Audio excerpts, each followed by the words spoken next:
बटोर लेते, आओ मेरे सिवा रह ही नहीं गया कोई। ये कृपा होती है।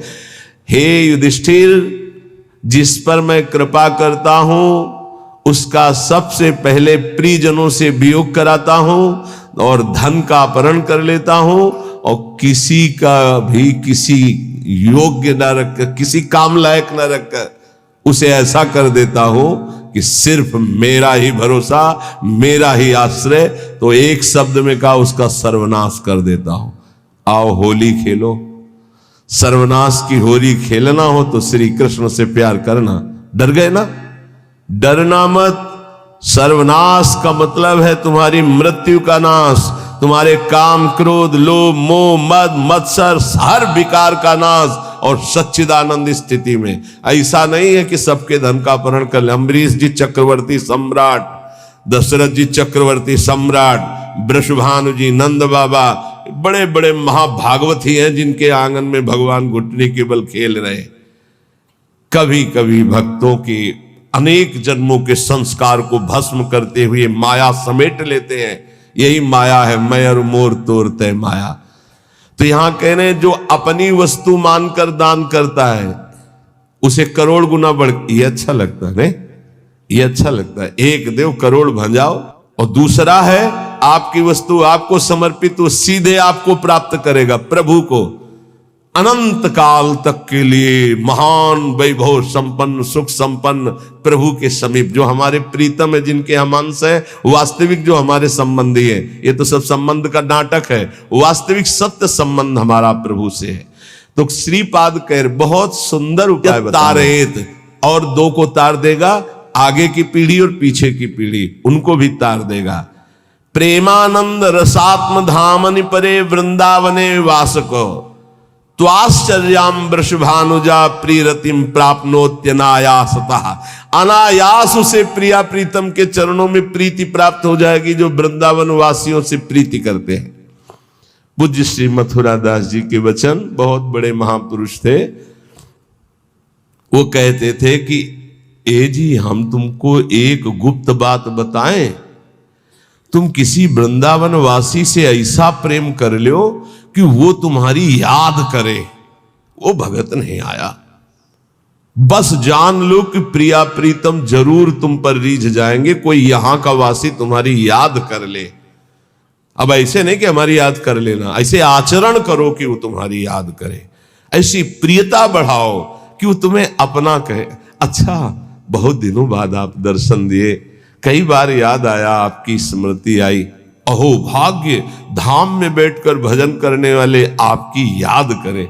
ये पूज्य मथुरा दास जी कहते थे, तुम ऐसा अपनापन करो किसी वृंदावन वासी रसिक से कि वो तुम्हारी एकांत में सेवा का स्मरण करके याद करे। तुम्हारे आचरण, तुम्हारा स्वभाव, तुम्हारी भजन पद्धति, तुम्हारा अपनापन, वो एकांत में तुम्हें याद करे। तो कह रहे, प्रेमानंद रसात्म धामन परे वृंदावने वागी निष्किंचनान कृष्ण रसे निमग्नान महानिरीहान जनसंग भीतान।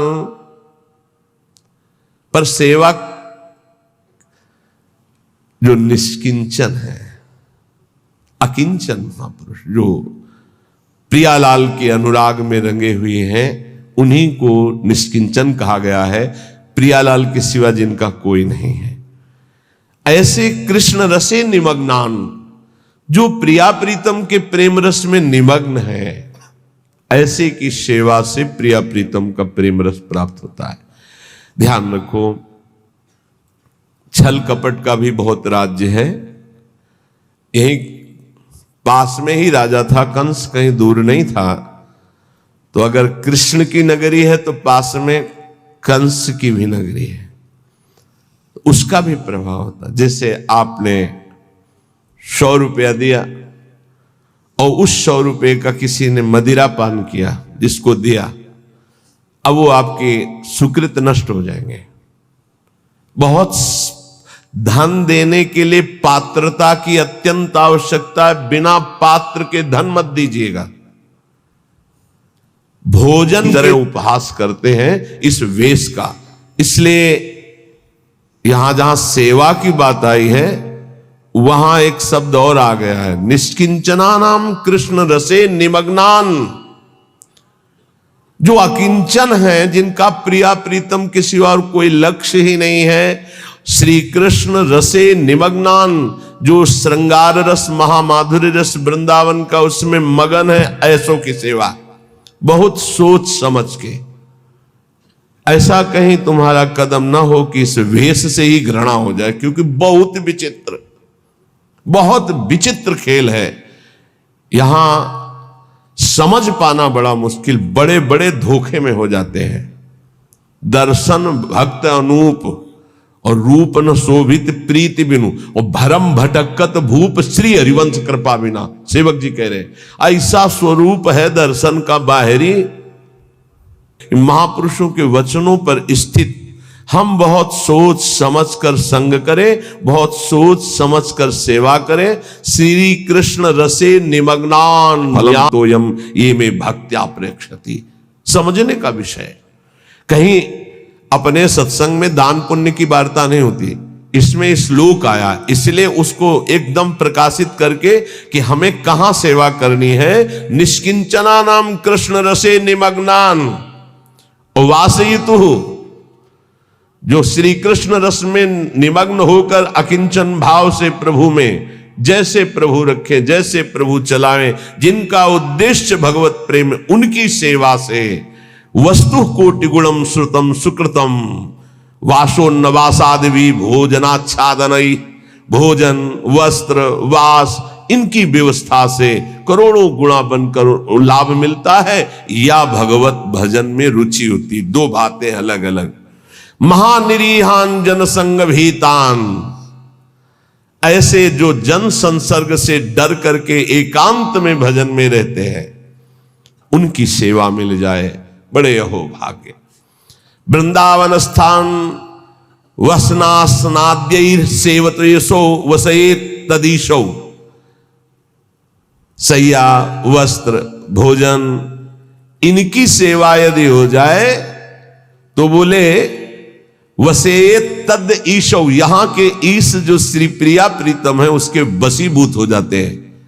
ऐसे रसिकों की, ऐसे अकिंचनों की, ऐसे भगवत भक्तों की सेवा का बहुत बड़ा महत्व है। थोड़ी सी भी सेवा प्रभु के जनों की बन जाए तो प्रभु बिक जाते हैं, हरि अधीन हो जाते हैं। पर बस ध्यान रखना, तुम्हारी वस्तु शुद्ध होनी चाहिए, तुम्हारा भाव शुद्ध होना चाहिए। मेरा चल सकता है तो गाड़ी कैसे नहीं चल सकती। भजन का एक अद्भुत प्रभाव होता है। उनके पास 1 रुपया, और कहा महाराज मैं गरीब हूं, 1 रुपया से चाहते हो आपके नैमिषारण्य में जितने आश्रम में, किलोमीटर में आश्रम है, वो सब संत पाए, ऐसा हो सकता है? उनका हाँ माता जी बिल्कुल हो सकता है। भंडारी को बुलाया, बोले 1 रुपया। उस समय नमक 1 रुपये का 5 किलो मिलता था, वो जो टोरा वाला नमक होता है, 1 रुपये का 5 किलो नमक मिलता था।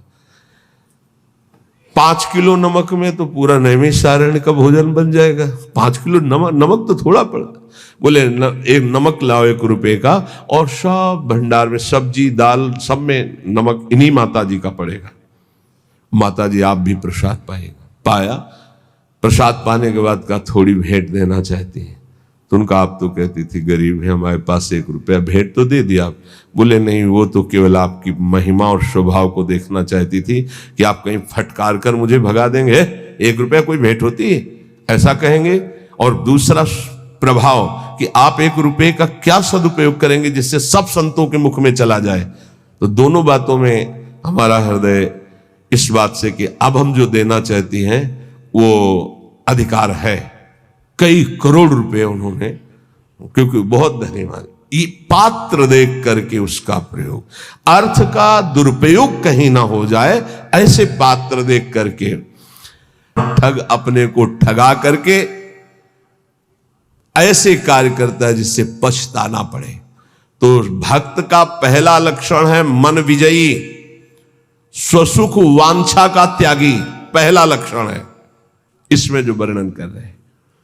दूसरा है भक्त मृत्यु विजयी होता है। मन विजयी, इंद्रिय विजयी और दूसरा मृत्यु विजयी। वो हर समय सच्चिदानंद भगवान के चिंतन में इतना निमग्न रहता है कि उसके अंदर से मृत्यु का भय खत्म हो जाता है, मरने का भय खत्म हो जाता है। मन और इंद्रियां अधीन और मृत्यु के भय से मुक्त, भक्त का लक्षण। जिए काल बस ना परे, समुझ जियाए शरण ते डरत ना काल डर, शुद्ध भक्त का लक्षण। तीसरा, सदैव गुरुदेव और भगवान के अनुकूल ही कार्य करने वाला, जिससे गुरुदेव की आज्ञा पालन और भगवान की प्रसन्नता हो, उसके अलावा कोई भी अन्य कार्य उस भक्त के द्वारा नहीं हो सकते।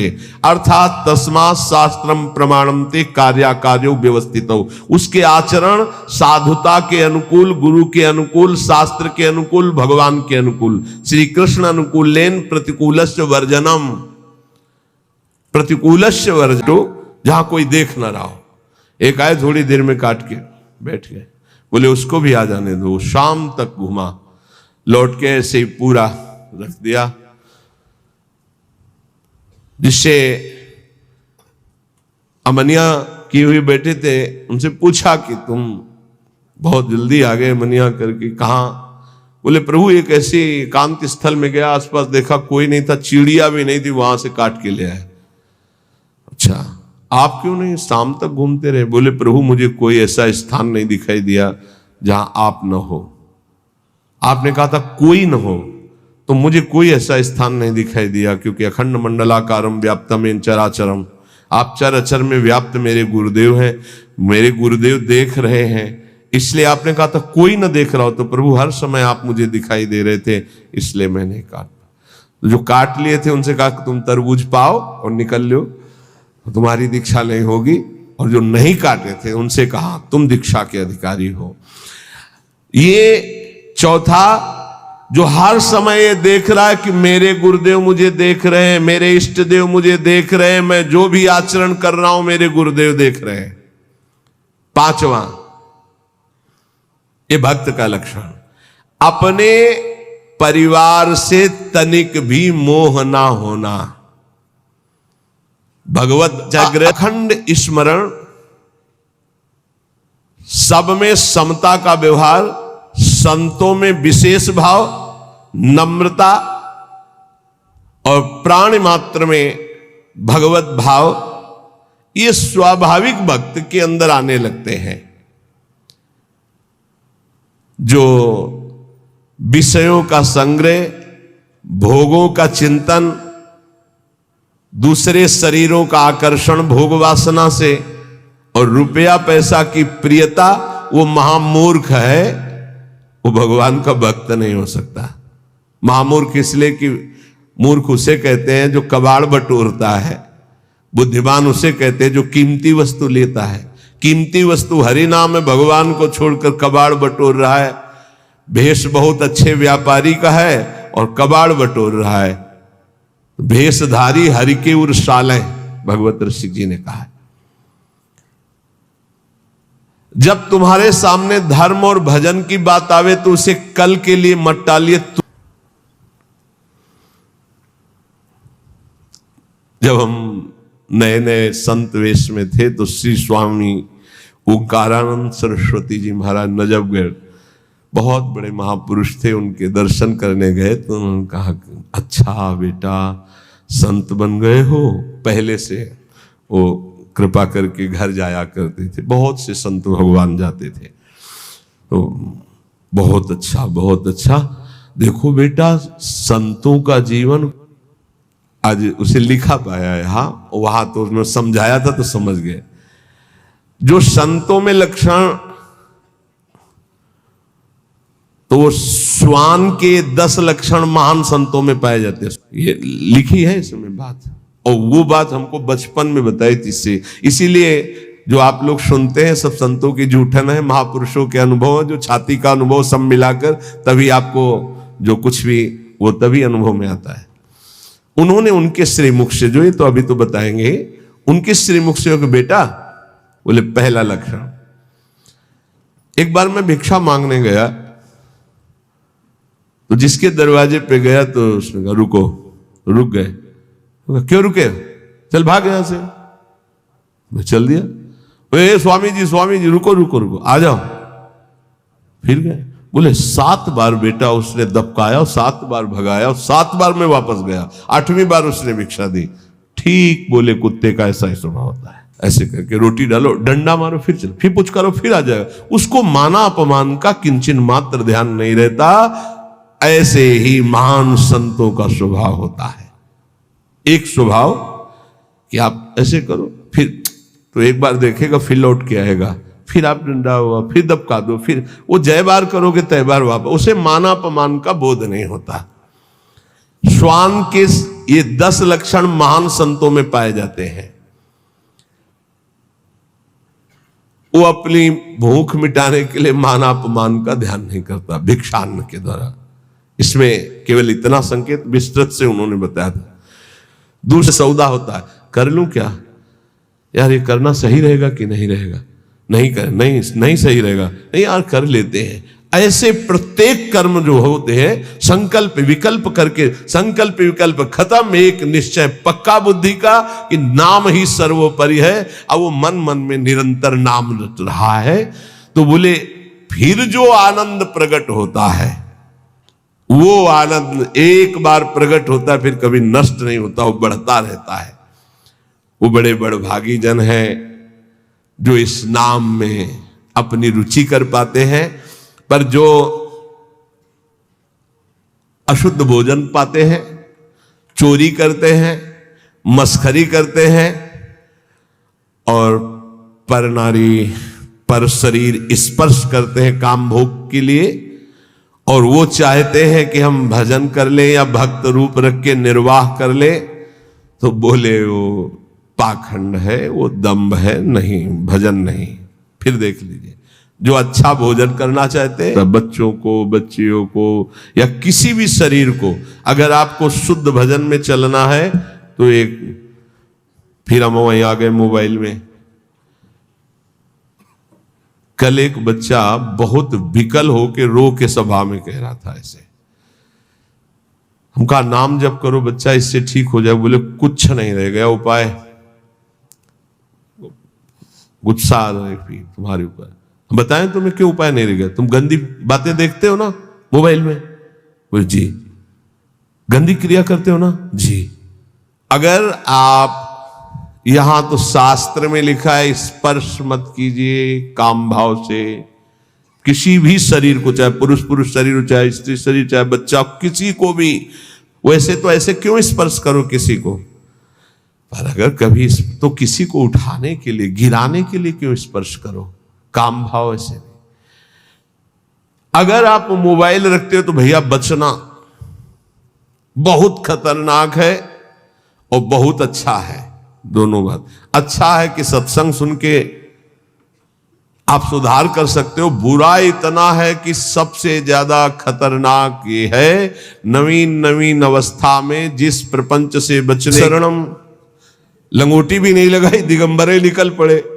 ब्रह्मा जी ने दूसरी सृष्टि प्रकट की, मरीचादि ऋषि बोले पिताजी आज्ञा कीजिए, बोले सृष्टि रचना, बोले संभव नहीं, भजन। ब्रह्मा जी ने कहा कुछ और विचार करना पड़ेगा।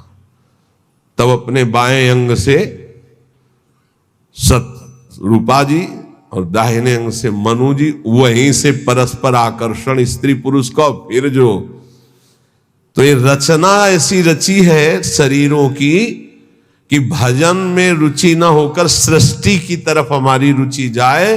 तो प्रार्थना है यदि थोड़ा भी सतमार्ग में चलने की इच्छा हो, तो गृहस्थ हो या विरक्त हो, नौजवान हो या बूढ़े हो, ये जो इसमें लिखी है बात, इसको बचाने के लिए बहुत जरूरी है। इतना शासन अपने ऊपर कर लो, या तो कि मोबाइल से गलत चीज नहीं देखोगे। देखो जो बाहर सुने या तो सुने ना, यहीं से बंद कर देना, स्विच ऑफ कर देना अगर तुम्हारे कान में शब्द पड़े, और अगर सुन लिया पूरा तो तुम्हें भी कसम है तुम गंदी बात नहीं देखोगे मोबाइल में, जहां तक बाहर चली जाए बात, क्योंकि बहुत हमारे नवीन पीढ़ी को नाश करने के लिए ब्रह्मा जी के द्वारा ऐसी बुद्धि दे दी गई कि ऐसा यंत्र रचा गया। और बहुत धन्यवाद है मोबाइल रचना को कि विदेश में भी बैठे हुए वृंदावन में क्या सत्संग हो रहा है वो सुन रहे हैं। तो जड़ चेतन गुण दोष में विश्व कीन करतार, संत हंस गुण गाहे पे परिहरिवार विकार। जितना भजन करो भगवान को अर्पित कर दो, भगवान की बैंक में जमा कर दो। बहुत सावधानी से एक एक मिनट कर्म करो। संसार का सब कार्य करते हुए, अहरनिश नाम जप करते हुए दूसरों के सुख का ख्याल रखो, अपने सुख का ख्याल छोड़ दो। आलस्य, प्रमाद ये बहुत बड़े शत्रु हैं मानव जीवन के। किसी काम में आलस्य मत करो। ना करने योग्य कार्य को बहुत लंबा टालो, करने योग्य कार्य को तत्काल करो। जब तक तुम्हारे ऊपर भयानक रोग और दुख नहीं आ जाता तब तक मृत्यु से बचने का उपाय कर लो, नाम जप। अगर दुख आ चुका है तो फिर शरणागत हो जाओ अंदर से, तो भगवान भजन प्रारंभ करवा देंगे। कभी आमदनी की भावना भजन